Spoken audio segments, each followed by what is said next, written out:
네, 열기가 뜨겁죠. 네, 이제부터 이제 배도영 교수님부터 좀 말씀을 들어볼 텐데요. 또 시각이 상당히 다를 수 있습니다. 그래서 요 시각에 대해서 한번 또 경청한 시간을 갖고요. 그리고 지금 플로우에서 자꾸 뭐 발언권 요청을 해주셨는데 요거 끝난 다음에 발언권 드리도록 하겠습니다. 네, 배도영 교수님 부탁드립니다. 네, 고맙습니다. 아주 고맙게도 영국에서 김기찬 교수님께서 제가 굉장히 그 영향력 있는 인물로 표시해 주시고 또 평가해 주시니까 아주 감사하다는 말씀을 좀 드리겠습니다.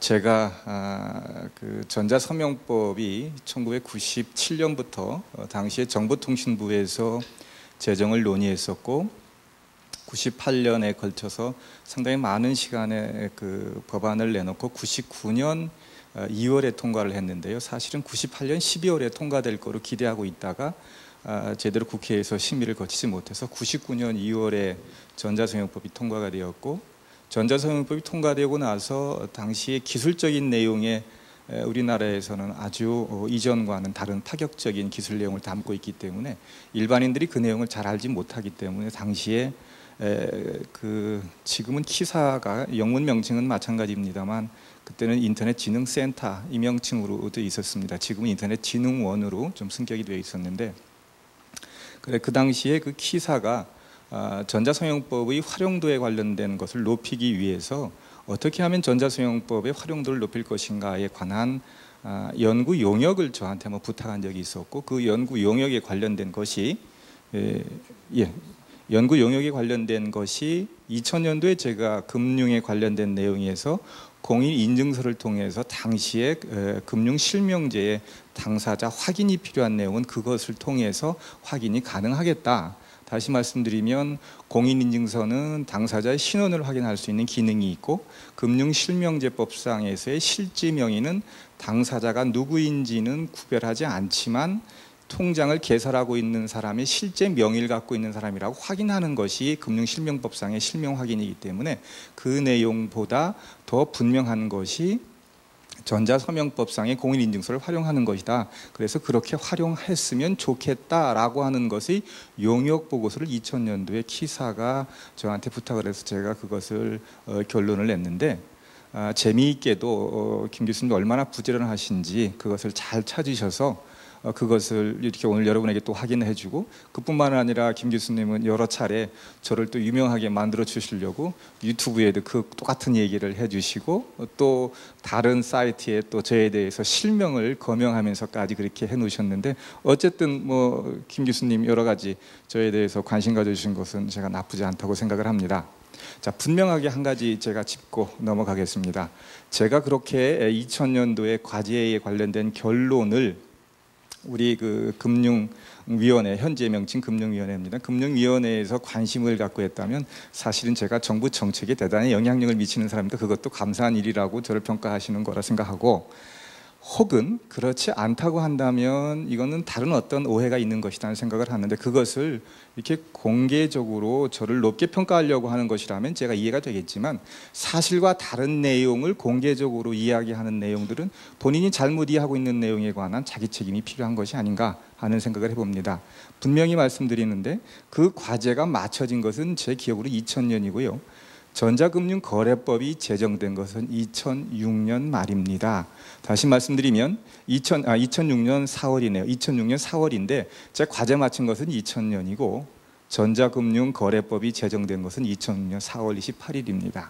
6년이 지나고 난 뒤에 관련된 내용이 제정되었다고 한다면 그게 유관성 있는 것인가? 혹 6년이나 지나고 나서 제 과제 연구 결과가 현 금융위원회에서 의미를 갖고 받아들였다고 한다면 그거는 뭐 하나의 의견을 금융위원회가 받아들일 수도 있는 것이다 라고 말하지, 그것이 제가 공인인증서를 강제하게 하는 행위에 마치 주된 역할을 해서 우리나라가 그런 공인인증서의 금융기관이 강제하게 됐던 어떤 핵심적인 포인트다라고 생각할 수 있는 것인가, 그런 연계성이 있는 것인가, 이 점은 좀 명확하게 우리가 의미를 전달해야 되지 않을까 싶고요. 사실은 어떤 타겟에 관련된 내용에 있어서 좀 사실을 명확하게 파악하는 것이 필요하다는 생각을 하게 됩니다. 죄송합니다. 제가 개인적인 이야기를 먼저 말씀드리고 주된 내용을 설명하게 돼서 죄송합니다.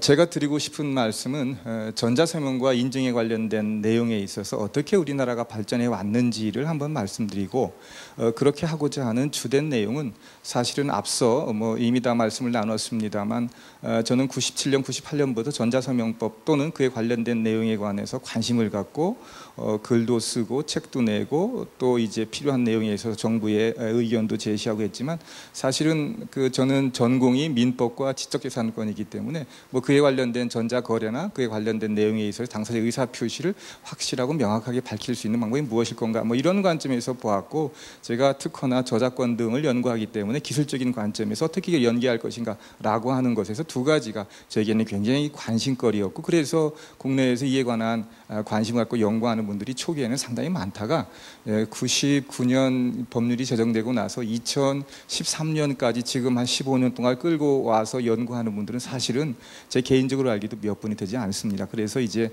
제가 이런 데 나와서 말씀도 드리는 것 같습니다.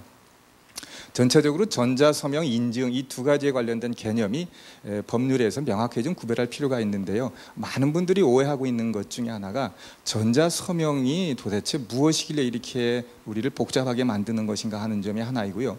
또 한 가지는 인증에 관련된 내용의 개념인데, 사실은 인증에 관련된 개념을 영어 단어로 옮길 때는 authentication이라고 단어를 옮겨 쓰는데, 기술을 전공하시는 분이 인증에 관련된 용어를 쓸 때는 내용이 변경되지 아니했다고 하는 것과 어떤 행위를 하는 행위자가 누구인가 확인하는 내용, 이 두 가지를 기술을 전공하시는 분들은 인증이라고 표현을 합니다. 하지만 전자서명법이나 법학에서 일반적으로 이야기하는 인증은 거래하는 당사자가 누구인가라고 하는 점에서만 인증을 표시하고, 내용이 변경되어 있는지 여부에 관해서는 인증을 표시하지 않습니다. 이 점이 기술을 전공하시는 분이 쓰는 인증의 용어와 법학과 법률 규정에 있는 인증의 용어의 차이점이라고 하는 것은 먼저 말씀드리고요.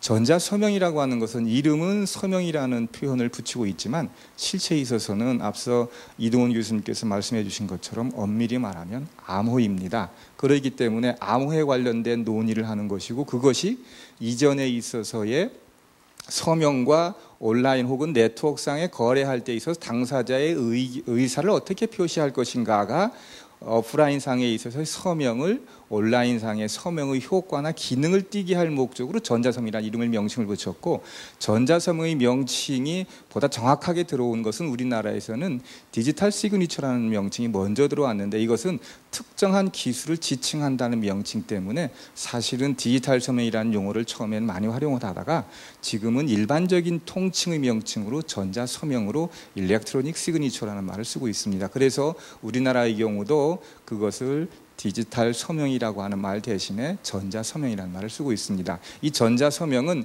일반 종이에 문서에 서명하는 것과 같은 효과를 내기 위한 명칭으로 전자서명 명칭을 썼다고 하는 점이 사실은 법학자들에게 관심을 끌었습니다.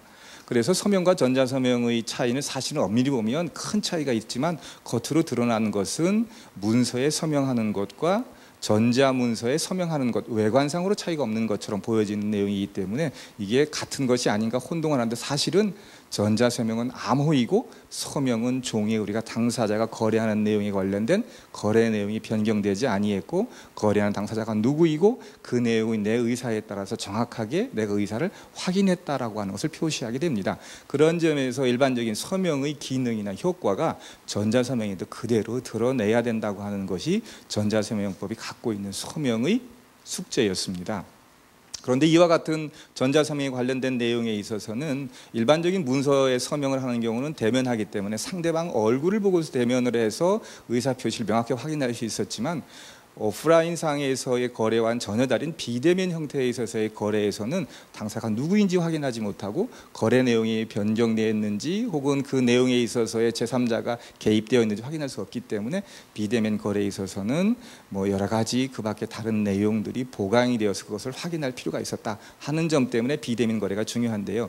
여기서 한 가지 분명하게 여러분이 짚고 가실 것 중에 하나는, 왜 비대면 거래를 우리가 중요시하느냐라고 말한다면 거래법에 있어서 현대 거래법에 있어서 두 가지를 대단히 중요하게 다루는데 그 중에 하나가 거래의 신속이고 또 하나가 거래의 안전인데 거래 신속에 관해서는 온라인 상의 거래가 대단히 잘 구현됐습니다만 거래 안전이 구현되지 못하고 거래 안전이 구현되지 못하는 것을 전자 서명의 방법으로 구현하려고 하는 노력이 우리보다 앞서 출발했던 국가의 법제도에서 드러났습니다. 그것을 우리가 어떻게 하면 우리의 실정에 맞게 받아들일 것인가의 논의가 사실은 앞서 말씀드렸던 1990년대 후반에 있어서의 논의였습니다. 조금 이야기를 조금 과거의 내용으로 돌아가서 보면 디지털 환경의 변화가 어떻게 변화됐는지를 볼 때 사실은 1990년대부터 2010년대까지의 내용으로 보면 1990년대 우리가 소위 그 인터넷이 국내에 아주 상업용으로 활성화된 것은 1996년 혹은 97년 봄이라고 생각하는데요. 그 당시가 우리가 어떤 상황이었는지를 한번 뒤돌아보자고요. 초고속 정보통신망 구축을 하는데 정부에서는 제 기억으로는 이렇게 생각이 됩니다. 45조의 예산이 필요하다. 그런데 정부에서 내놓을 수 있는 돈은 1조밖에 내놓지 못한다. 나머지 44조 혹은 43조는 민간이 투자해야 된다. 민간이 투자하고 어떻게 그것을 회수할 것인가. 두고 봐라. 니네들이 투자한 거 회수할 수 있을 것이다. 라고 하는 것이 90년대 초반 중반에 지금 초고속 통신망을 깔기 전에 우리 정부가 갖고 있었던 중요한 과제였습니다. 자, 그렇게 할 때 여러분 돌이켜 보십시오. 여러분 허리춤에 페이저를 붙이고 다녔고 또 공중전화 박스 옆에서 지금 우리가 쓰는 셀폰처럼 하는 전화를 길에 걸어가다가 전화를 하지 못하고 공중전화 박스 옆에서 전화를 하게 됐던 우리가 시티폰이라는 게 있었습니다. 우리 과거가 그랬습니다. PC를 일반인들이 이용하는데 너무 비싸기 때문에 PC를 저가로 보급해야 될 상황, 이런 상황이었습니다. 그 당시 기술 수준이 엄청나지도 못했고 우리가 출발은 굉장히 미미했습니다. 지금은 그런 면에서는 출발은 미미했지만 상당히 창대하다라고 말할 수 있지만 그 당시 상황에서 우리가 무엇을 할 수 있었던가 생각해 본다면 디지털 기술 기반은 대단히 취약했고 기술의 터잡은 규범을 만드는 일이라고 하는 것은 전혀 경험이 없었기 때문에 90년대 중반에는 생각조차 하지 못했습니다. 우리가 디지털 서명법의 세계 최초의 법이라고 말하는 유타주의법을 가지고 연구를 했고 그 법이 왜 중요한 것인가라고 하는 연구는 우리 법의 중요한 관심거리였기 때문에 그랬습니다. 자, 한 20년쯤 걸쳐서 2010년대를 지금 돌아봅시다. 다양한 스마트 기기를 이용해서 2G폰이다, 3G폰이다, 4G폰이다 얘기합니다. 상상이 됩니까? 전혀 그런 전화기, 페이저 혹은 시티폰을 사용하던 우리가 지금은 전혀 다른 4G라고 하는 것을 쓰는 기술로 발전했다. 20년 동안 엄청난 기술이 변화가 있었는데 우리는 그 기술 변화에 따라가지 못하는 현실이 있다라고 하는 점을 우리가 갖고 생각하지 못한다는 점입니다. 두 번째는 이렇게 급격한 환경이 변화하면 그 변화에 적응하는 규범도 바뀌어야 됩니다. 네, 제가 뒤에 다시 말씀드리겠습니다. 자, 전자서명의 제정부터 현재까지 전자서명법이 짧은 역사입니다. 99년 제정되었고 2013년 오늘까지 본다면요. 90년대 후반에 디지털 서명이 논의가 되었습니다. 아주 선도적입니다. 아시아에서는 첫 번째입니다. 우리가 이전에 있어서 법학에서 한국법의 실체를 어디에서 찾았느냐? 대부분의 경우 형식적으로는 독일법을 우리가 상당히 모범으로 삼았다라고 말하지만 알고 보면 다 일본법을 갖다가 상당히 그대로 옮겨왔습니다. 일본법의 실체는 독일이나 프랑스법입니다. 그런데 우리가 1999년도에 전자서명법을 제정을 했고 일본은 2000년대 우리나라 법을 따라서 적용을 해서 제정을 했습니다. 상당히 선도적인 법이 제정이었다 이렇게 말씀드릴 수 있고요. 99년 2월에 전자서명법을 제정을 할 때 당시의 정책에 세 가지를 관점을 갖고 있었습니다. 이것은 제가 이야기하는 것이 아니라 당시에 있는 자료를 제가 이번 토론회를 준비하면서 찾아봤더니 이렇게 표현이 되어 있었습니다. 공인인증기관이 난립되는 것은 안 되겠다. 그래서 집중적으로 육성할 필요가 있다. 두 번째, 비공인 인증 업무를 허용할 수 있다. 세 번째, 통합된 공개키 기반 구조다. 이게 이제 인터페이스를 요구하는 건데요. 첫 번째, 공인인증기관 난립 방지라고 하는 것은 대단히 중요한 거다. 그래서 이것을 어떻게 해결할 것인가. 뒤에도 있습니다만 공인인증기관이 허가제라고 말하는데 사실은 허가제는 일반적인 형태에서 이야기할 때 일정한 행위를 금지하고 금지한 내용의 일반적이고 허가를 받은 사람들에겐 그 허가를 풀어놓는, 해지하는 것이기 때문에 사실은 허가제가 아니라 우리는 지정제라고 해서 비공인 인증 업무를 허용했지만 사실은 엄격한 의미에서 지정제를 채용을 했기 때문에 전자서명법의 내용에 있어서 공인 전자서명 혹은 공인 인증기관 혹은 공인 인증서만 허용하는 것은 아니다라고 하는 점 명확하고요. 이 점은 우리나라 전자서명법 3조 3항에도 명확하게 명시를 했습니다. 소위 공인이 아닌 비공인 전자서명의 경우도 채용하고 있다라고 했기 때문에 비공인 인증의 업무를 허용했다는 데 문제가 없고요. 통합된 공개키 기반 구조를 하기 위해서 사실은 상당히 많은 노력을 해왔습니다. 한국은 이 점에 있어서는 사실은 다수의 인증기관이 있지만 인증기관이 발행했던 어느 공인인증서라도 우리는 다른 인증기관이 그 인증서를 분명하게 읽고 활용할 수 있게 되었다는 점은 세계 어느 나라도 이렇게 하는 나라는 없는 것으로 제가 알고 있습니다. 자, 이렇게 해서 제정부터 2013년까지 총 15년 동안 우리나라는 전자서명법을 9번 개정을 했습니다. 그런데 실제는 2008년도에 MB정부가 출범하면서 전자서명법을 폐지하자고 하는 논의가 있었는데 사실은 폐지까지 가지 못해서 여기까지 왔고요. 만약에 폐지했었으면 오늘 이런 논의는 없었을 겁니다. 그런데 실제 9번의 법률 개정이 있었지만 내용의 개정을 한 것은 총 4차례입니다. 나머지 5차례의 법률 개정은 타법이 개정되면서 장관의 명칭이라든지 관련된 규정이 바뀌었고 총 4번의 법률 개정이 있었는데 그중에서 2008년과 2010년도의 법률 개정은 별로 특별한 의미를 갖는 내용은 아니고요. 2001년과 2005년도 법률이 의미가 있는데 2001년도 법률 개정은 소위 운시트랄 전자서명 모델법에 따라서 우리나라 법을 상당히 많이 변화를 주려고 바꿨고 2005년 법에서는 그 당시까지 여러 가지 문제가 되는 것들을 좀 개정하는 내용을 포함시켰는데 사실은 2013년 현재의 전자서명법의 실체는 2005년까지의 상황을 담고 있는 것이다. 이렇게 이해해도 잘못되지는 않습니다. 그러니까 2013년도의 전자서명법이 모든 기술 내용을 다 포함하고 있고 모든 기술 내용에 완벽한 구현이 가능한 것이다 라고 생각하는 것은 전체의 내용에서는 좀 오류가 있다. 다시 말씀드리면 제가 앞서 모두에 그런 말씀을 드렸습니다만 전자서명법의 개정의 찬성과 반대이냐라고 하는 것과 전자서명법 개정안에 대한 찬성과 반대이냐는 엄청나게 다르다. 즉 전자서명법 개정은 필요하다는 것은 저도 역시 마찬가지입니다. 다만 어떠한 방법으로 전자서명법을 개정할 것인가에 관한 관심을 갖자. 그래서 현행의 전자서명법이 현재 국회에 상정되어 있는 전부 개정안으로 그대로 개정하는 것은 좀 문제가 있어 보인다. 그렇기 때문에 전자서명법 개정안에 관한 내용에 있어서 다른 의견을 제시하겠다라고 하는 것이고요. 그 이유는 2005년까지 기술 수준만 반영되어 있는 내용이기 때문에 그렇다 하는 점입니다. 전자서명과 공인인증서의 활용에 관해서도 많은 오해가 있습니다. 전자서명과 공인인증서는 사실은 앞서 이동훈 교수님께서 정말로 오늘 쟁점이 되는 사항에 있어서 4가지를 잘 해결해 주셔서 제가 더 이상 그거에 관한 말씀을 드리지 않겠는데요. 전자서명은 당사자의 의사표시를 드러내는 것이고 인증서는 누가 거래했는지 혹은 누가 행위자인지를 밝히는 신원 확인의 내용이다라고 해서 2가지의 개념은 분명하게 구별이 된다라고 할 수 있는데 현재의 전자서명법상에 규정하고 있는 내용은 디지털 서명의 방식, 소위 Public Key Infrastructure, 줄여서 PKI라고 부르는데 이 PKI 방식에 의한 기술 내용을 형식적으로는 채용하지 않았다고 얘기해서 이 말을 소위 기술적 중립성이라고 말합니다. 하지만 실체의 내용에 있어서는 2005년까지 기술 내용에 있어서는 PKI 기술을 채용할 수밖에 없었기 때문에 용어는 바꿨지만 기술은 상당히 많이 그 기술을 따다 쓸 수 있는 형편으로 규정을 했었다. 그렇기 때문에 그 PKI 기술에 의한 내용은 전자서명과 인증서를 분리하지 못하는 기술입니다. 다시 말씀드리면 전자서명을 하기 위해서는 반드시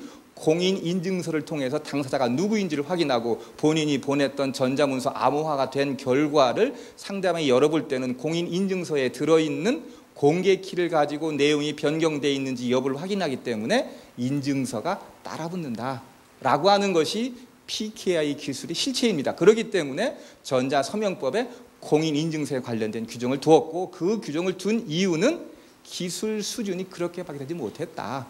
그러면 어떻게 할 거냐? 2005년까지 기술 내용이 그 수준이었다면 2013년 지금 내용의 기술 수준이 변화되고 향상된 기술이 필요하면 바꾸자. 어떻게 바꿀 거냐? 그 얘기는 뒤에 하겠습니다. 자, 현재의 전자소용법에 대한 관심 대단히 끓고 있습니다. 이해 필요합니다. 왜곡 문제가 있는 겁니다. 사실을 사실대로 받아들이거나 혹은 구체적인 내용에 관해서 명확하지 않으면 명확하지 않은 것을 탐색해서 명확하게 밝히려고 하는 노력은 필요합니다만 사실을 전혀 다르게 오도하거나 왜곡하는 것은 바람직하지 못하다. 저는 이건 명확하게 이야기하겠습니다. 처음부터 모든 것이 잘못되었다. 1990년대 전자소용법에 관련된 기술을 알지도 못했고 그런 상황을 이해하지도 못했었는데 어떻게 했을 것이냐. 자, 그러면 미국과 같은 나라에서처럼 혹은 우리보다 IT 기술이 선진국이었을 때처럼 기준 없이 자, 당신들이 쓰고 싶은 대로 전자서명 알아 쓰세요 라고 할 수 있는 형편이었겠느냐. 돌아가 보십시오. 여러분 허리춤에 페이저가 있고 시티폰이라고 하는 것을 공중전화 옆에서 전화를 하는 우리 현실이었습니다. 그 당시에 전자서명을 하는데 네 하고 싶은 대로 해봐라 이렇게 할 수 있는 상황이었겠느냐. 국가는 뭔가 가이드를 내주고 이대로 했으면 좋겠다라고 말했고 공인인증기관이 제대로 갈 수 있는 틀을 만들어 보자고 했던 것이 국가의 책무였을 것이다. 이렇게 짐작해 볼 수 있습니다. 공인인증서의 폭넓은 활용을 통해서 전자기반 혹은 정보사회로 가는 기반을 만들어 보자. 왜냐하면 인터넷에서 혹은 공개의 네트워크를 통해서 이용할 수 있을 때 당사자가 누구인지를 확인하는 것이 필요하다. 그럼 어떻게 할 거냐? 우리가 지금 공인인증서가 있으니 이 공인인증서를 가지고 당사자 확인하는 걸 찾아보자. 그러면 이렇게 이야기할 수 있습니다. 그 당시 그것 말고 다른 방법으로 당사자 확인했었으면 지금 같은 문제가 생기지 않았겠지 않았느냐. 맞습니다. 하지만 소위 키사에서 만든 아이핀이라고 하는 것이 주민등록번호 대체형인데 그것 만들었던 거 최근입니다. 공인인증서 한동안 이것을 많이 활용하려고 홍보해 왔는데 이것도 문제가 된다고 하는데 그것도 좀 이따 다시 말씀드리도록 하겠습니다. 공인인증서와 비공인인증서 이용 확대에 관련된 문제가 사실은 또 다른 문제가 되고요. 기술 발전 여건 변화에서 빚어진 사정인데 그것이 어떻게 할 거냐. 이거는 우리가 바로 잡고 새로운 내용으로 바꾸려고 하는 거 필요하다. 법률을 바꾸지 말자라고 말하는 거 아니라 법률을 개정해야 되는데 어떻게 개정할 거냐. 이 방법을 논의하자. 이게 제 논의의 실체입니다. 그러면 현행의 전자서명 인증체계 개선 방안 어떻게 하면 좋겠느냐. 공인인증 제도의 안전성을 확보하는 것이 필요하다. 그 개선 방안을 마련해보자. 인증수단이 다양해야 된다. 지금처럼 공인인증서 하나만을 가지고 당사자의 신원 확인하는 방법 옳지 않다. 인증수단은 다양화하는 것이 관련 산업에 어떠한 영향을 미칠 것이냐. 산업을 크게 향상시킬 것이다. 더군다나 미래창조과학부에서 설계한 미래창조의 형태에서 산업 현장을 확산시켜서 산업 현장에서 기술을 끌어낸다.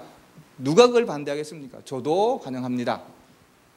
개정 전자서명법에 어떤 관련 법률에 영향이 미치겠느냐? 영향이 미칠 수 있다 하는 점입니다. 자, 이렇게 보면 공인인증제도의 안전성 확보 제도 방안에 관해서 PKI 이외의 전자서명 기술을 수용하는 법적 기반이 필요하다. PKI 방식만 고집하는 거 아니다. 다만 PKI 방식이 앞서 이 교수님 말씀하실 때 90년대 수준의 후반된 낙후 기술이냐? 아니다. 액티브엑스에 사용하는 거 별도로 생각하자. 그 다음에 니스트에서 공인인증서 보안성이 낮게 평가했다는 거 논의와 다르다. SSL과 공인인증서의 체계가 같은 것이다. 이거 아니다. 그렇게 말씀하셨습니다. 기술에 관련된 내용에서는 저는 이 교수님 말씀하신 거를 대신해서 말씀드리면 PKI 체제 큰 문제 없다고 한다면 그거 일단은 그 체제에 관해서 의심하지 말자. 다만 새로운 인증 방법 혹은 새로운 전자서명 방법 채용하자라고 하는 것 명확하게 했으면 좋겠습니다. 두 번째, 현행법의 인증체계 앞에 얘기했던 것처럼 PKI 체제에서는 전자서명과 공인인증서 하나로 묶여 있는데 새로운 전자서명이면 공인인증서 별도로 떼낼 수 있을 것이다. 그렇다면 새로운 인증 방법 필요하다. 그것도 수용할 수 있는 방법을 적극적으로 수용하려고 노력해보자. 그렇게 하면 전자서명과 인증 방법 장기 발전 얘기 필요할 것이다.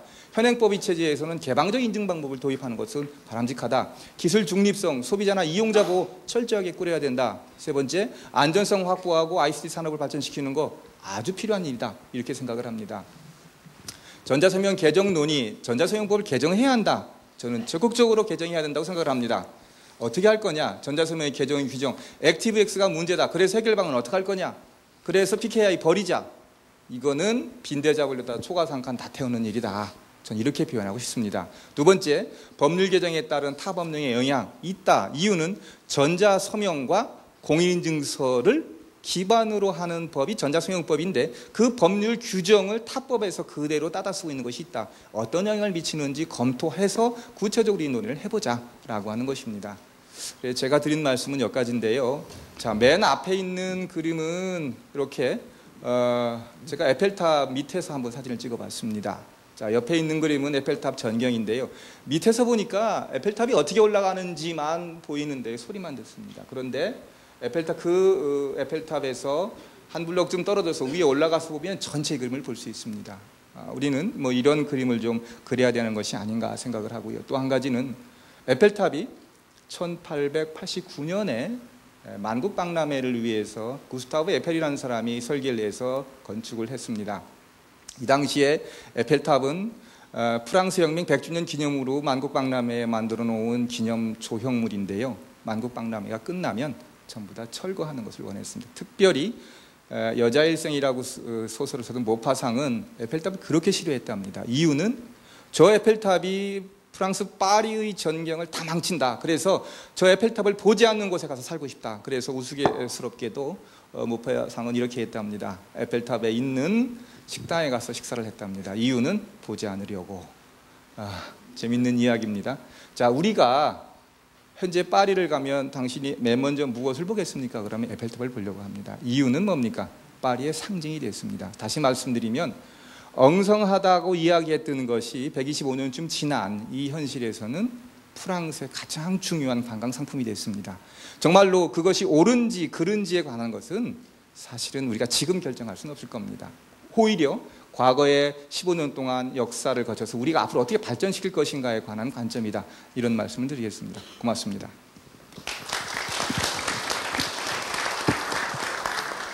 네, 배도영 교수님 말씀 통해서 전자서명의 역사 한 강의를 들은 것 같습니다. 사실은 그 서로에 대한 이해가 굉장히 중요한데요. 아마 오늘 이 토론을 통해서도 또 쌍방의 이해가 더욱 깊어졌으면 하는 바람입니다. 자, 이 정보인증의 박성기 부장님 말씀해 주셔야 되는데요. 현재 지금 인증기관이시죠? 네, 네, 그렇습니다. 네, 가장 현장에서 밀접하게 또 서비스를 하고 계시기 때문에 그 리얼한 얘기를 한번 들어보도록 하겠습니다. 네, 반갑습니다. 한국정보인증의 박성기입니다. 그 김기찬 교수님하고 그다음에 여기 계신 이동산 이사님하고 아마 이런 문제가 최초로 발단이 된 2006년도 당시에 저랑 인사동에서 만났던 걸로 기억을 하는데요. 그때 그 김기찬 교수님하고 이동산 이사님이 저한테 이야기했던 게 공인정서를 공격을 한 게 공인정서가 싫어서 공격을 한 게 아니다. 리눅스라는 웹 환경을 조성해 주는데 이 환경을 만들기 위해서 공인정서를 단지 이용을 하는 것이다. 이런 내용을 이야기를 했거든요. 그리고 저도 그때 순수한 마음에 동조를 해줘가지고 오픈 웹 환경에서 공인정서가 어떻게 구현될 수 있는지, 공인정서 내용에 대한지 질문을 하는 것을 이제 답변을 해줬습니다. 그때는 리눅스 이런 오픈 웹 환경에서 공인정서 구동되는 이런 문제였거든요. 그런데 지금 상태에서 보면은 2006년도에 이 환경이 그대로 이어져 와 있는 이런 상태입니다. 단지 바뀌었다면은 시장 환경을 바꾸기 위해 가지고 공인정서를 폐지하는 쪽으로 몰고 가고 있답니다. 이게 이제 제일 큰 문제가 되거든요. 지금 이런 문제가 됐던 것도 오픈웹 환경을 위해서 공인정서를 폐지하라. 이거는 오픈웹 환경을 위해서 공인정서를 일종의 희생양으로 삼겠다. 이런 논리가 아닌가 이렇게 생각합니다. 그렇기 때문에 제가 오늘 이제 발표할 내용 중에서 이제 공인정서 폐지론자들이 말하는 전자성법 개정안 위원회의 그 모순된 내용에 대해서 말씀드릴 건데요. 아마 공인정기관 중에서 이제 처음으로 아마 공식적으로 이렇게 제가 발표를 드릴 겁니다. 여태까지는 그 언론에서 계속 추측 기사, 추정 기사 이런 것들이 계속 나왔었는데요. 진짜 여태까지 제가 6월 달에 이 일에 투입이 됐었는데 그 이전에는 이런 일이 벌어지는지도 몰랐습니다. 제가 다른 업무를 맡고 있다가 이제 이쪽으로 왔는데요. 지금 이 업무를 하면서 기자분께서 저한테나 저희 회사에 뭐 공인정서에 대해 이 말이 사실이냐 이런 확인 전화를 온 분이 몇 분 안 됩니다. 그냥 일방적인 추측 기사만 계속 나가버린 겁니다. 이러다 보니까 일종의 여론선동, 오보, 정보가 왜곡돼 버리는 거죠. 그 왜곡된 정보에 의해서 이런 사태가 벌어졌다고 봅니다. 그렇기 때문에 그 여태까지 왜곡된 정보를 하나하나 제가 이제 말씀을 드리면요.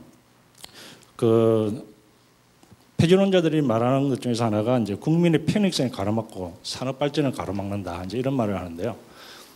공인정서 자체가 파생한 산업이 엄청납니다. 지금 공인증서 연관된 다른 파생 보안 산업들이 많이 성장해가 있고요. 공인증서를 롤 모델을 한 다른 비즈니스 모델들까지 나와 있습니다. 그리고 지금 인터넷 금융 거래가 지금 우리나라가 세계 최고입니다. 이전에 미래부의 모 과장분 말씀으로는 1년에 우리나라에서 거래되는 금융 규모가 1경 2천조 원이랍니다. 미국은 1년에 1천조 원이고요. 비교가 안 되죠. 이런 금액이 왔다 갔다 하는 금융 환경을 지켜주고 있는 것 중에 하나가 공인증서입니다. 그 다음에 또 하나가 전자정부에 대해서 PKI 센터를 해외 수출하고 있습니다. 우리나라가 외국에 비해 가지고 PKI 기술이 상당히 앞서가 있습니다. 우리나라 인증 기술이라는 것들이 지금 외국에 비해서 상당히 앞선 기술들입니다. 근데 이런 것들을 전혀 언급을 안 하고 낙후된 기술이다. 뭐 산업에서 우물한 깨구리다. 이런 말씀들을 하시는데요. 딱 솔직하게 얘기해서 외국에 우리나라처럼 많은 인증 기술들이 있는지 한번 언급을 해 주시겠습니까? 우리나라의 이 작은 규모에서 우리나라에 있는 인증 산업 기술 벤처들 아주 많습니다. 그리고 이런 회사들이 제각기 자리 잡아 성장을 하고 있습니다. 이런 환경이 우리나라의 인증 반 환경이거든요. 단지 인증이라는 이 산업 시장 규모가 작을 뿐입니다. 공인증서 시장이 얼마나 되는지 아십니까? 전체 시장 규모가 1,000억도 안 됩니다. 800억 정도로 추정을 하고 있는데요. 이런데 모 국회의원께서는 국회에서 2,000억이 넘는 시장이다. 이렇게 이야기하시더라고요. 1,000억도 안 되는 시장입니다. 이 시장을 5개의 공인정기관이 나눠서 인증사업을 벌리고 있습니다. 그런데 비공인, 이런 쪽은 시장 규모는 더 큽니다. 저희들이 정확한 통계가 안 나와서 그런데 쉽게 얘기해서 휴대폰 인증이 있죠. 본인 인증이 있죠. 이런 거 다 비공인 인증입니다. 그 다음에 신용카드 결제할 때 VP 주식회사에서 서비스하는 ISP 인증 안심결제 있죠. 이런 부분들이 다 비공인 인증입니다. 이런 부분들이 공인증서보다도 시장 규모가 더 큽니다. 심지어는 VP 주식회사가 우리 회사보다도 영업이익이 훨씬 좋습니다. 이런 게 우리나라 인증 산업입니다. 그렇기 때문에 공인증 때문에 다른 인증 산업이 다 죽는다? 이런 거는 말도 안 되는 소리고요. 그 다음 또 하나가 갈라파고스 이론을 주장하시는 분들이 있는데 우리나라만 있는 공인증 제도다. 이런 이야기를 하시는데요. 지금 공인증 제도는 세계적으로 각 나라에 다 퍼져 있습니다. 특히 아시아 PKI 포럼에서 2002년도부터 아시아 8개국이 공인증 제도를 도입을 해가 있고요. 그 8개국 중에서 7개국이 우리나라 것을 벤치마켓에서 자국의 것으로 만들어서 지금 서비스를 하고 있습니다. 중국, 일본도 마찬가지고요. 그리고 스웨덴, 호주, 노르웨이 이런 데서 인터넷 금융에 공인증서 적용을 하고 있습니다. 또한 국가 연동에 대해 가지고 아시아 PKI 포럼에서 기술적으로는 연동 준비는 다 마친 상태입니다.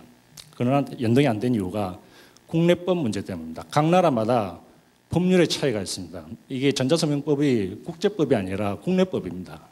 각 나라의 법으로 다 맞춰야 됩니다. 이 문제가 해결이 안 돼서 아시아 8개국이 서로 연동이 안 됐습니다.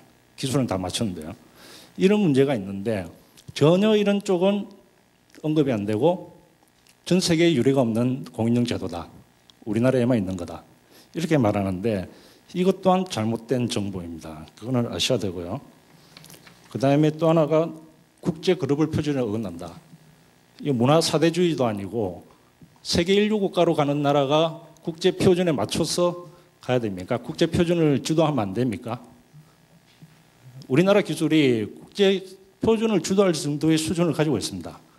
근데 그런 걸 다 무시하고 국제 표준을 못 따라들었다. 이런 얘기를 하는데요. 국제 표준을 기반으로 해서 국제 표준을 넘어설 정도까지 수준이 있습니다. 그거는 아셔야 됩니다. 그리고 또 하나, 공인증서와 금융 쪽을 결부해서 공인증서 공개를 하는데요. 특히 쇼핑몰, 방금 김기찬 교수님께서도 말씀하셨지만은 해외에서 외국인이 결제가 안 되더라. 우리나라 쇼핑몰이 해외로 진출을 못하는 장애물이 된다. 이렇게 말씀을 하시는데 지금 PG 회사, 전자지불 결제 회사입니다. 이니시스나 뭐 캐시피 이런 지불 PG 회사인데요.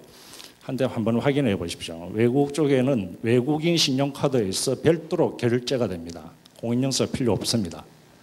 특히 그 국내 같은 경우에는 30만 원 이하의 거래가 거래 총 규모의 90% 이상을 차지합니다. 공인인증서가 사용되는 규모는 10%도 안 되는 겁니다. 그러면은 이 90%가 공인인증서로 이용을 한 겁니까? 공인인증서 이용은 필요 없는 겁니다. 그 정도로 신용카드 쪽에서도 공인인증서 크게 필요 없는 부분이고요.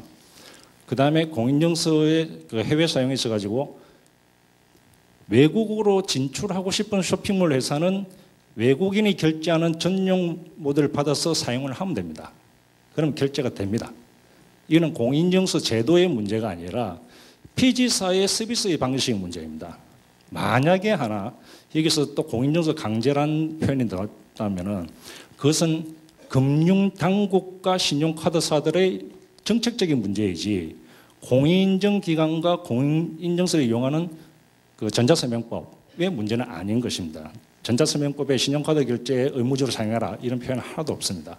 공인인증기관 무슨 권한으로 신용카드사한테 저희들이 강제를 하겠습니까? 그런 표현 하나도 없습니다. 그런데 공인인증서가 마치 죄인 양 공격을 하는 거거든요. 이게 왜 이러냐면은 모 회사가 지불 결제하는 게 해외 서비스를 지금 겨냥해서 하고 있습니다. 이전부터 해외 서비스를 하고 있고요. 그런 부분에 있어 가지고 단지 확장을 하려니까 공인인증서가 걸림돌이 되는 겁니다. 이런 부분들이 복합적으로 엮여서 공인인증서 공격을 받는 대상이 되는데요. 앞으로 어떤 특수 목적을 이용해서 사실을 왜곡해서 공인인증서를 공격하는 것은 해서는 안 될 것입니다. 그 다음에 또 하나가 그 오픈 웹에서 주장하는 그 페이팔인데요. 결제 방식이 있어가지고 우리나라가 인증을 도입하는 게 아주 보안에 취약하다 이렇게 말하는데 VP 주식의 ISP 안심결제 똑같은 PKI의 인증 방식입니다. 서비스 방식만 다를 뿐이 공인인증서하고 원리는 똑같습니다. 근데 사고가 크게 일어났다고 이게 보도된 적은 아직까지 못 본 것 같습니다. 뚫렸다는 보도 나오는데요. 그런데 오픈웹에서 이야기하는 페이팔을 한번 보십시오. 페이팔, 네이버에 페이팔 해킹이라고 검색어만 한번 쳐보십시오. 오픈웹에서 안전하다고 주장하는 페이팔 방식을 한번 들여다보면은 해킹 투성입니다. 페이팔 계정 주고 사고 팔고 아예 그런 계정까지 따로 있습니다. 해킹이 아수라장된 페이팔 방식이 안전한 건지 그 금액 규모 면에서 어디가 더 안전한 건지 이거는 한번 비교를 한번 해보시기 바랍니다. 이게 과연 공인인증서가 공격받을 대상인지 이거 한번 보시고요. 그 다음에 15년 된 뭐 낡은 기술이라고 주장하는데 공인인증서는 해마다 기술 발전을 거듭하고 있습니다. 그 15년 된 낡은 기술이라는 근거가 어디에 있는지 한번 좀 제시를 해주시면 좋겠고요. 그 다음에 액티브엑스 관련해가지고 제가 뒤에 자료를 하나 준비해놨는데 네. 이 자료 말고 파워포인트 자료 좀 띄워주실래요? 네.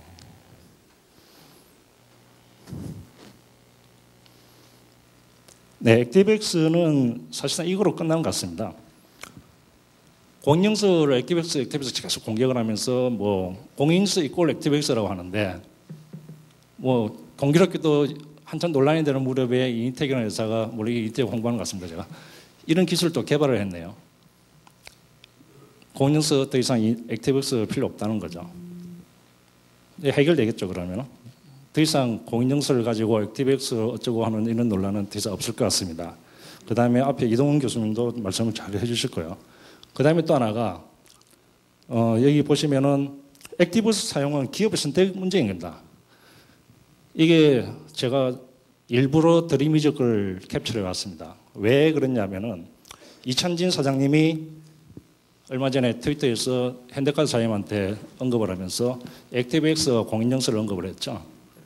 근데 이찬진 사장님의 드림위브에서는 드림위즈죠. 드림위즈에서는 왜 액티브엑스를 사용하고 있습니까? 그렇게 액티브 없애라고 주장하시는 분이. 이게 드림위즈 화면입니다. 액티브엑스가 적용된 화면이고요. 다운을 받으려면 액티브엑스 있어야 된다. 이것도 아주 골칫덩어리 액티브엑스 중에 하나입니다. 이런 방식이요. 악성 코드 심어주는 방식이고요. 그 다음에 또 하나가 그 은행에서 액티비스를 많이 쓰는데요. 아까도 말씀드린 7개 중에 단 1개를 했는데 지금 보시면은 붉은색으로 제가 표시를 해놨습니다. 이런 그 국민은행하고 이제 신한은행을 제가 해놨는데요. 그 안철수 연구소의 보안 프로그램입니다. 신한은행에서 깔리는 건데요.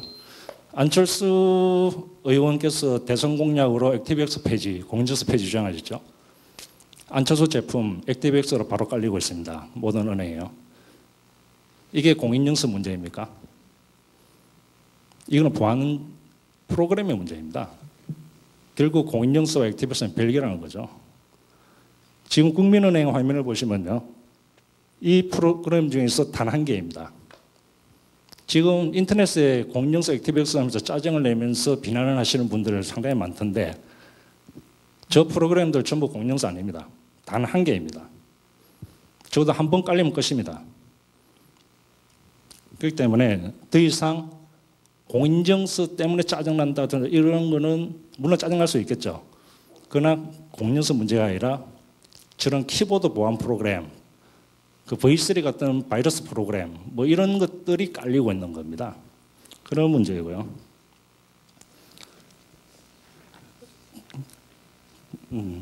그다음에 이제 요거는 뒷부분에서 제가 말씀드리고 그다음에 그 제3자 전문기관 검증 부분입니다. 이 부분은 사실 무정부주의 발상이 아닌가. 이거는 정부 기관이 누구한테 검증을 받으라는 겁니까? 제3자 검증을 받는 다른 나라의 공인정기관, 그 루트 CA 기관은 없습니다.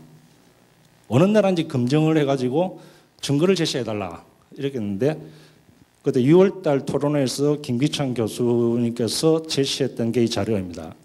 이 자료는 루트 CA가 제3자 검증을 받는 게 아니라 우리 같은 공인정기관이 제3자 검증을 받는 겁니다.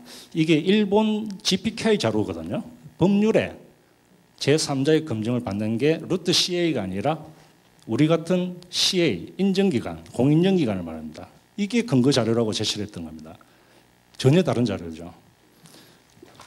아직까지 전 세계적으로 루트 CA에 대해서 제3자 검증을 받는 사례는 없습니다. 그게 일반 사슬, 흔히 이야기하는 베리사인, 뭐 이런 사슬에 대한 부분이면 제3자 검증을 받는지 모르겠지만은 국가기관으로서 루트 CA를 가지고 있는 체계에서는 아직까지 없습니다. 일본 같은 경우에는 GPK에서 이 제시한 자료에 의하면요. 국가 총무성입니다. 우리나라 같으면은 안행부 같은 조직인데요. 여기 대해서 제3자 검증을 받아야 됩니다. 우리나라 미래부 제3자 검증 받으라, 안행부 제3자 검증 받으라고 똑같습니다. 사실 무정부주의 발상이 아닌가 이런 좀 억지 주장 느낌이 들고요. 그 다음에 이번에 전자성법 개정안 자체가 국민들한테 금전적 부담을 가중시킬 수 있다. 지금 하나로 끝날 수 있는 공인증서 인증 체계의 문제이지만은 이게 공인증 제도가 폐지되면 사설 인증 체계를 도입을 하게 되면 사실상 서비스마다 여러 장의 인증서가 사용이 됩니다. 그러면은 기업마다 거기에 대한 시스템 설치 비용 엄청나게 증가할 거고요. 그 다음에 사용자 입장에서는 사이트마다 해당되는 인증서를 다 고유를 해야 될 겁니다. 이런 국민 불편에 대해 가지고 어떻게 사전에 한번 논의라도 있었는지 이런 게 있어야 되고요. 그 다음에 이번에 전자성법 개정안에 대해서 좀 모순이 있는 게 뭐 여러 가지 일 수도 있지만 그 3조 2항에 있어 가지고 참 애매한 해석이 가능합니다. 이 3조 2항만 보면은 사실 인증을 하지 말라는 겁니다. 물론 해석하기 나름인데요. 이게 읽어드리면은 누구도 자신의 의사에 반하여 전자서명을 하도록 강요되지 아니한다. 뭐 이런 내용인데 사실 기업이 당사자가 누구인지 확인을 본인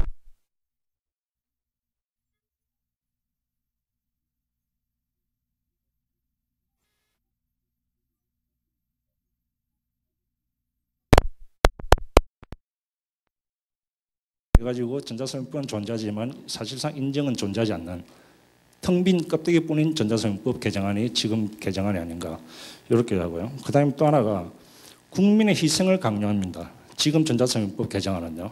왜 국민의 희생을 강요하냐면은 그 현재 전자성법에는 그 전자성법 제26조의 배상 책임이라는 게 있습니다. 공인인증기관이 문제가 생겼을 때 공인인증기관 스스로가 문제가 없음을 밝혀야 됩니다. 그 과실이 없다는 걸 우리가 입증을 해야 됩니다. 우리가 입증을 못하면은 손해를 다 배상해 줘야 됩니다. 그런데 바뀌는 게 아니죠. 개정 전자서명법 안에는 이런 조항이 없습니다. 그러면은 나중에 상호간에 문제가 생겼을 때 이 과실 없음을 누가 증명을 해야 됩니까? 일반 개인들한테요. 물론 은행이나 이런 데는 금융전자거래법에 의해 가지고 은행이 물론 과실 없다는 걸 밝혀야 되겠죠. 그러나 일반 쇼핑몰이나 다른 거래처는 누가 밝힙니까? 본인 개인이 해야 된다. 답답한 사람이 우물 파는 겁니다. 이게 결국 국민의 희생을 강요하는 전자성법이 아닌가. 지금 개정안이 그렇다고 저는 보고 있습니다. 그리고 또 하나가 그 인증만 존재하고 서명은 사라집니다. 지금 논의하고 있는 것 중에 인터넷에 계속 논의하고 기자분들께서도 기사를 쓰고 하시는 것들이 우리나라의 서명은 사라졌습니다. 전자서명법인데 서명이 없습니다. 인증만 있습니다. 바뀐 전자서명법도 인증만 존재하지 서명은 없습니다. 왜냐하면 인증이라는 게 본인이 아니냐를 확인하는 거거든요. 신용카드 거래할 때 본인이 아니냐를 인정하는 인증만을 요구하고 있습니다.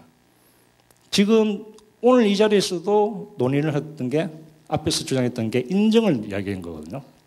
전자문서나 전자계약이나 이런 쪽에 들어가는 이런 서명에 대해서는 이런 방구도 없습니다. 왜? 전자서명법에서 지금 인증과 서명을 명확하게 딱 분리해 놓고는 있지 않거든요. 이런 것들을 비전문가들은 모르고 있었던 겁니다. 단지 인증만 이야기한 거죠. 인터넷 뱅킹에서 이용하는 인증, 이게 공인증서의 모든 거라고 생각을 하는 겁니다.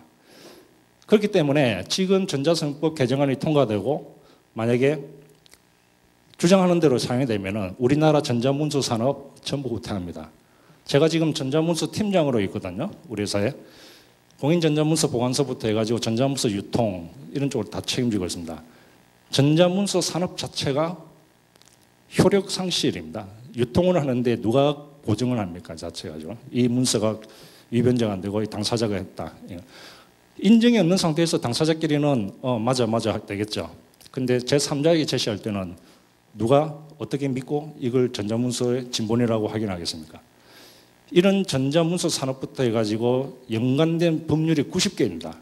이 90개의 법률 자체를 무력화시키는 게 이번에 전자서명법 개정안입니다. 이게 국민들하고 논의가 된 적이 있느냐?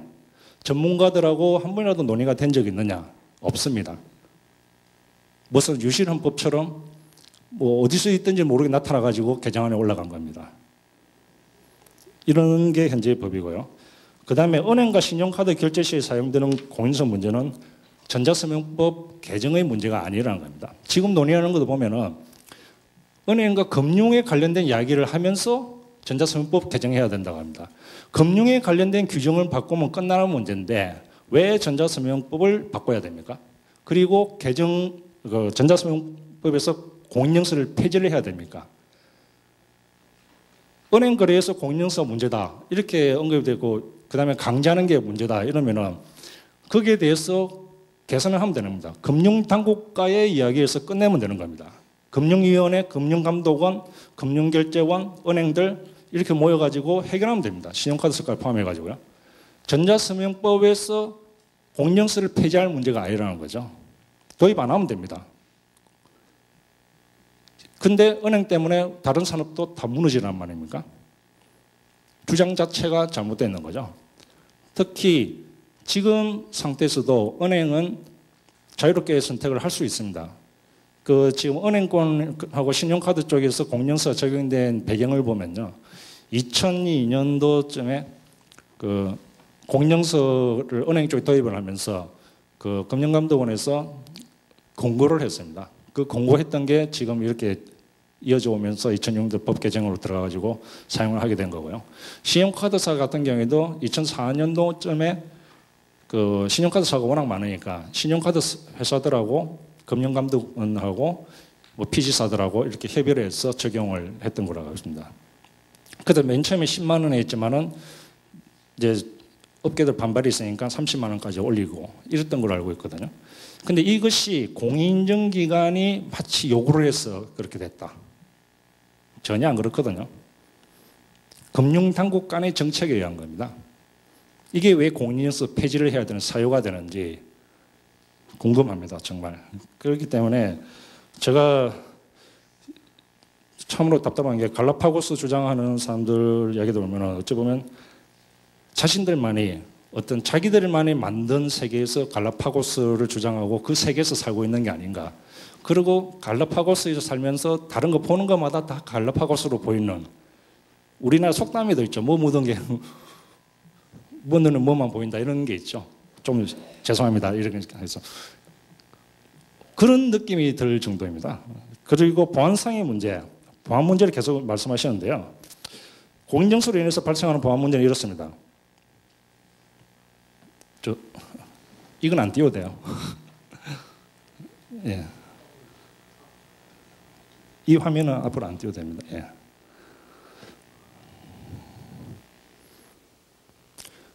공인증서로 인해서 계속 보안이 문제다, 뭐 보안에 취약하다 이런 말씀을 하시는데 공인증서의 지금 보안 사고 문제는 딱 나와 있습니다. 일단은 그 유출 방지 문제입니다. 공인증서 소프트웨어로 되어 있기 때문에 유출이 가능하다. 물론 유출돼도 됩니다. 제가 좀 극단적으로 표현했는지 모르겠지만은 뒤에 있습니다. 왜 유출되는지. 사실상 유출되는 문제에 대해서는 방지 대책이 나와 있습니다. 단지 이것이 정책적으로 빨리 결정을 해서 이걸 적용을 하느냐 이런 문제이거든요. 물론 정책의 문제입니다. 물론 빨리 도입을 안 한 우리 이제 정부 당국과 공인중개기관이 문제가 있기는 있는데요. 지금 보시는 바와 같이 이 밑에 부분에서 안 보이는데요. 지금 화면은 스마트폰에 공인증서를 저장하는 겁니다. 스마트폰에 공인증서 저장하고 키값을 PC로 내려가지고 비밀번호를 스마트폰에서 입력을 하는 겁니다. PC가 해킹을 당해도 스마트폰에서 비밀번호를 넣기 때문에 안전한 거죠, 자체가. 이미 서비스를 하고 있습니다, 자체가요. 널리 홍보가 안 된 것 같은데요. 그리고 또 밑에 부분에 보면은 HSM 보안 토큰 저장 방식이 있습니다. USB 같은 데인데요. 그게 공인증서가 유출 안 되게끔 빼내는 저장하는 방법이고, 이거는 이미 이것을 이미 서비스를 하고 있습니다. 그리고 또 하나가 KMI 방식인데요. 이게 어떤 거냐면 키로밍입니다. 공인증서 키를 저기 같은 공인정기관에 보관을 하고 불러다 쓰는 겁니다. 공인증서 유출 위험이 없죠. 불러서 쓰고 그 다음에 끝나는 겁니다. 심지어는 불러서 PC에서 쓰고 일정 시간이 되면 사라지는 것도 있습니다. 그런 기술도 나와 있습니다. 그렇기 때문에 공인증서의 유출 문제, 이런 문제는 지금 기술은 다 나와 있기 때문에 정책적으로 어떻게 할 거냐를 결정만 하면 되는 상황입니다. 그리고 또 하나가 폴드에 저장하는 방식이 있어가지고 MPK 폴더가 형성돼서 위험하다고 하는데, 예, 물론 위험합니다. 이것을 HSM 소프트웨어 방식으로 해서 만들 수가 있습니다. 이것도 기사와 미래부와 인정기관들에 모여서 결정만 하면 됩니다. 이렇게 저장할 거라는 거. 단지 시간이 조금 소요되겠죠. 지금 당장은 안 되겠지만은. 이렇게 불법 유출에 대한 문제의 기술적인 문제는 이미 해결 방안은 나와 있는 상태입니다. 단지 빨리 적용이 안 되고 있는 이 문제이고요. 그 다음에 또 하나가 이제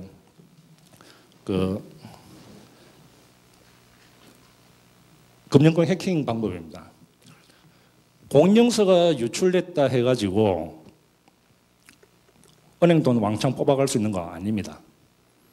공인증서 소프트웨어입니다. 공인증서만 빼내갔을 때 지금 보시는 바와 같이 공인증서 비밀번호, 통장 비밀번호, 보안카드 번호, 신용카드 번호, 신용카드 비밀번호, 주민등록번호 어떻게 알아내겠습니까? 공인증서에 이런 거 저장 안 되어 있습니다. 단지 소프트웨어 하나 빼와갔는데 저걸 다 알아낼 수 있습니까? 못 알아냅니다.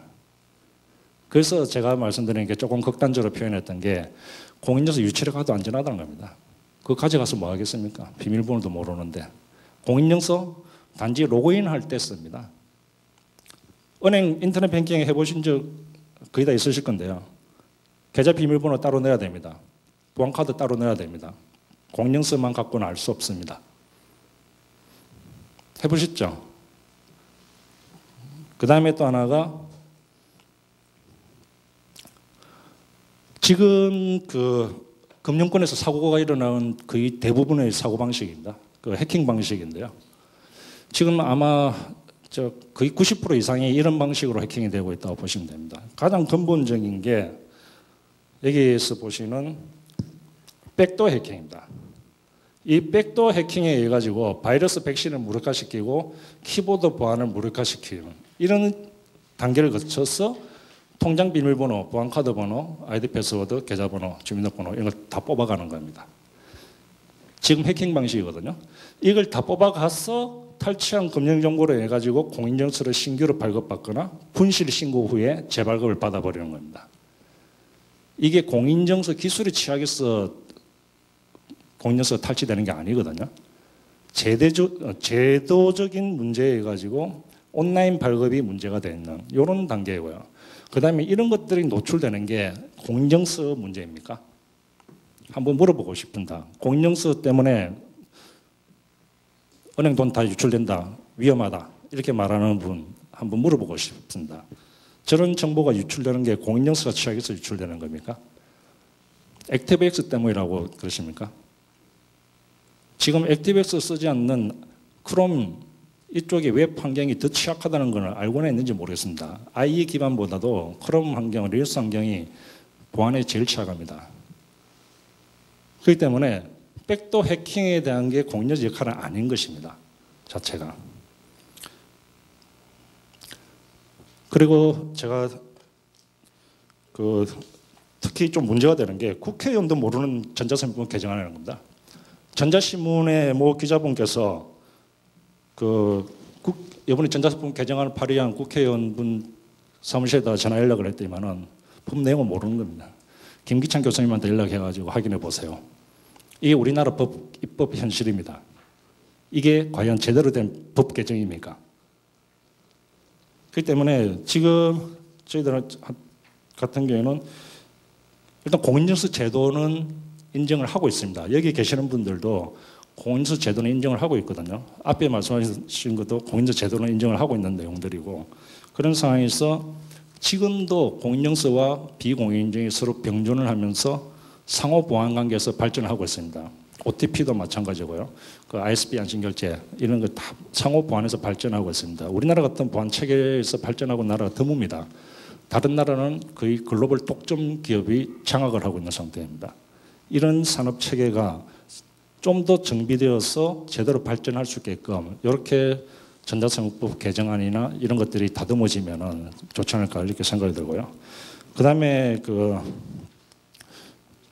여기 보시면은 여태까지 제가 말씀드린 근거 없는 주장으로 진짜 국가 제도 폐지하는 게 타당한 건지 다른 산업과 90개 관련되는 법률을 다 마비시키면서 단지 신용카드 결제나 은행 솔직히 얘기해서 신용카드 결제 부분이죠.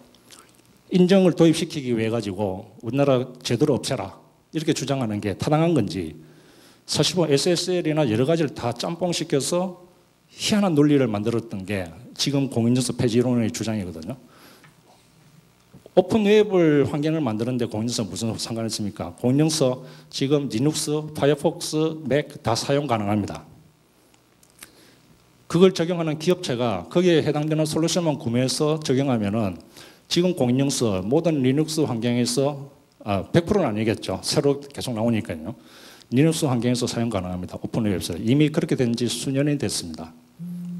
그렇기 때문에 지금 오픈웨어 환경에서 공인증서 사용 못한다? 공인증서 때문에 IE 환경으로 이끌고 있다? 이런 것도 사실상 모순된 논리이고요. 그 다음에 공인증서가 해킹에 취해서 금융사고가 생기는 건 절대 아닙니다. 그 다음에 지금 공인증서에 대한 사고 문제는 규정입니다. 온라인 발급 문제이거든요. 온라인 발급에 의해서 사고가 터지는 겁니다. 이것은 2010년도에 이미 PKI 포럼에서 제안이 나왔었고 여기에 대해서는 금융당국과 협의를 해가지고 아마 지금 개정이 진행되는 걸로 알고 있거든요. 거의 온라인 발급이 사고의 대부분을 차지합니다. 제가 앞에서 백도 해킹에 대한 금융정보 해킹 이 부분인데요. 그렇기 때문에 이 부분은 법률 폐지 문제가 아니라 규정만 없애면 됩니다. 온라인 발급은 임시로 만들었던 것이 금융당국에서 편리하다 보니까 이렇게 올해까지 오게 된 거거든요. 근데 원위치 시키면 됩니다. 원래 공인증서에 온라인 발급이라는 게 없었습니다. 처음부터요. 편의성을 위해서 만들었지만은 이것이 문제가 나면 없애면 되는 겁니다. 아니면은 변경을 하면 되고요. 그렇기 때문에 지금까지의 잘못된 모순된 그 주장들 이런 것들에 대해서 좀 제대로 파악을 하셔야 될 것 같고요. 끝으로 제가 한번 질문 좀 해보겠습니다. 공인인증서 제도 폐지를 주장하신 적이 없다.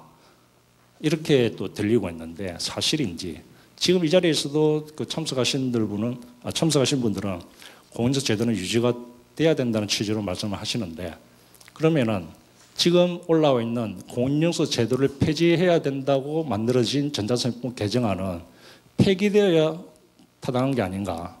누구도 원하지 않는 공인인증서 폐지인데 지금 올라와 있는 전자상법 개정안은 공인인증서 폐지를 담고 있거든요. 최재철 의원 그 블로그에 가도 공인인증서 폐지라고 되어 있습니다. 현재 법이요. 그러면은 이 전자상법 개정안은 누가 원하는 법인가? 누구도 원하지 않는 법은 왜 존재하는가? 다시 한번 생각해 볼 필요가 있을 것 같습니다. 감사합니다. 네. 장시간 공인인증기관으로서 느끼신 점을 말씀을 해주셨는데요. 아마 또 반대편 의견도 상당히 많을 걸로 생각이 됩니다만은 한 호흡 좀 적고 가야 될 것 같습니다. 그래서 너무 지금 토론 열기가 뜨거운데요. 특히 용어 선택 문제에 있어서는 조금은 자제하시면서 말씀을 해주시는 게 좋을 것 같고요. 우리가 이 자리에 있는 본래 취지를 이 토론 시작 전에도 좀 말씀드렸습니다만은 최대한 합의점을 도출할 부분 도출하자라는 겁니다. 그리고 이제 남겨진 정책적 부분이 크게 있으면 그것만 가지고 9월에 정기국회가 열리면 거기에 의견을 좀 반영시키는 이런 절차를 좀 가졌으면 하는 바람입니다. 그래서 아마 이제 쌍방이 이해가 많이 되고 있는데 사실 여기에 정서적인 문제가 섞이면 굉장한 거부감이 또 생길 수도 있거든요. 그래서 그런 부분 이제 서로 좀 자제를 하면서 논의를 진행해야 될 것 같습니다. 우리